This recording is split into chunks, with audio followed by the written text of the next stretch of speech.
say that he does have ties to Muslim extremists. I don't know.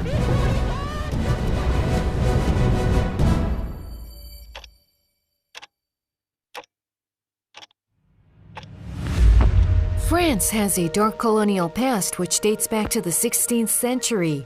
France colonized vast territories in the Americas, Asia, Africa, and elsewhere. France's colonial past still haunts its present and the entire humanity. The colonial rule in Africa is perhaps the most embarrassing period in France's modern history. The French control over Africa expanded over much of North, West, and Central Africa. Mauritania, Senegal, Mali, Ivory Coast, Benin, Niger, Chad, the Central African Republic, and Algeria were among France's colonies in Africa. France had a thirst for energy to become a global power. And Africa had massive oil reserves plus invaluable natural resources like uranium, gold, diamonds, and iron. What's known as the Second French Colonial Empire in Africa began with the conquest of Algiers in 1830. And so began the decades of economic slavery, theft of natural resources, and subjugation of local authorities. The French policy in Africa was the same as every other European nation. That was their involvement in the Atlantic slave trade, the establishment of colonies, both in the Caribbean as well as on the African continent. The purpose of slavery and colonialism was the maximum exploitation of African labor and resources, and that continues to be their policy today.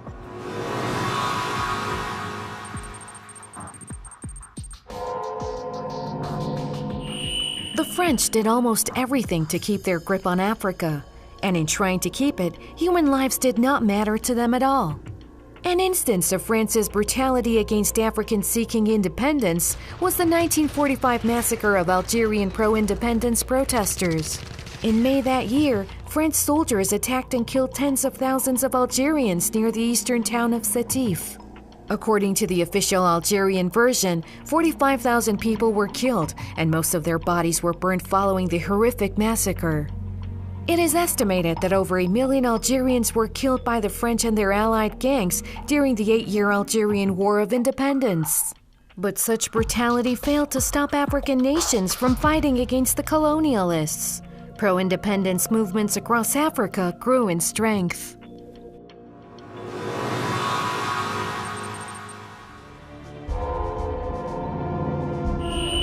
Most French colonies became independent in the 1960s.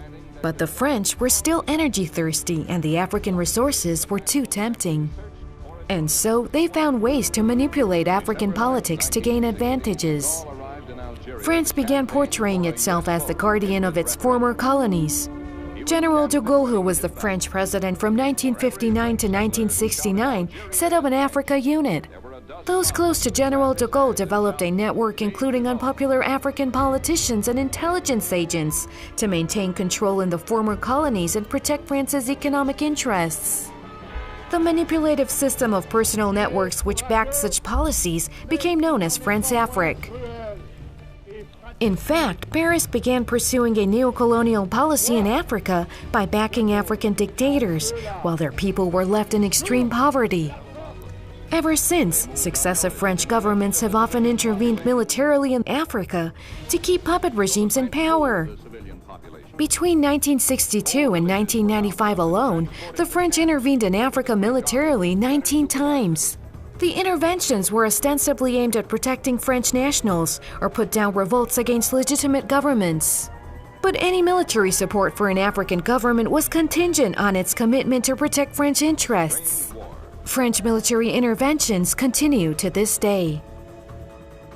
French colonialism is alive and well. They still have colonies in the Caribbean as well as the Indian Ocean. Their relationship to many of the former French colonies in Africa is still one of dependency and super exploitation. We see that in the case of Niger as well as other former French colonies on the African continent as well as in other parts of the world.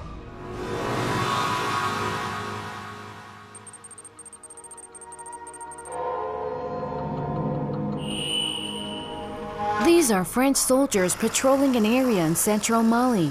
They are part of French-led Operation Barkhane in Africa's Sahel region. France has deployed 3,000 troops to 5 of its former colonies: Burkina Faso, Chad, Mali, Mauritania, and Niger. The French military says the Chad-based Operation Barkhane is aimed at fighting terrorism and militancy in the Sahel region. Critics say France's military has a mission to secure French access to oil and other resources. Today, France has several thousand more troops in other African countries like Gabon and Ivory Coast, which are important trading partners for their former colonial master. The decades of French military presence in Africa has left France with a network of large military bases that survive into the present day. The red dots on this map show the French bases across Africa. It's not only the French military that's everywhere in the former colonies. Major French corporations have a massive presence there. Oil giant Total, nuclear giant Areva, and the telecom group Orange are just some of them. We can see in Niger that the mining of uranium is done by a French corporation, Areva. This is the case in other former African colonies. If they would lose these exploitative relationships with these various colonies in Africa and other parts of the world, it would even damage further the French economy, which is still performing at a very, very underdeveloped rate. But the economic profits from the former colonies are far beyond that. Over a dozen Western and Central African states still use the colonial-era CFA currency that's still controlled by Paris. Countries using this currency have to deposit a large part of their foreign exchange reserves with the French treasury. Critics believe the French-controlled system has hampered the region's economic growth, while it hugely profits France. Africa is still critically important for France. Former French President Jacques Chirac acknowledged that without Africa, France will slide down into the rank of a third world power. Many French presidents have pledged to end their country's domination of African nations and treat them as partners and equals. But in practice, nothing has changed. French President Emmanuel Macron was once especially energetic while talking about his plans to shift policy towards Africa. Before taking office, he stepped up criticism of his country's colonial past. He said it involved barbaric acts and are today known as crimes against humanity. Colonization is part of French history. It is a crime against humanity. It's genuinely barbaric, and it is part of a past which we must confront also by apologizing to those against whom we committed these acts. But since taking office, the French president has backpedaled. He has opted for a more traditional interpretation of France's policy towards Africa. Macron now even criticizes African leaders for the poor status of democracy in their countries. He seems to have forgotten the decades of French support for dictators who oppressed their people but remained in power because they never said no to their colonial master. I don't see, Macron is not going to do anything different than Sarkozy did. Macron is a pawn of the oligarchic interest in France. There is going to be, he's been groomed in that regard. He's like the Obama of France. And so, no, he's not going to do anything differently. There's no evidence whatsoever he's going to do anything differently than what Sarkozy did.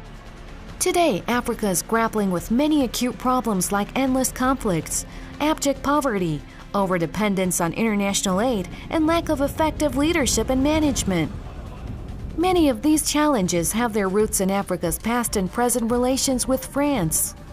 What's obvious is that Africa still has a big French problem.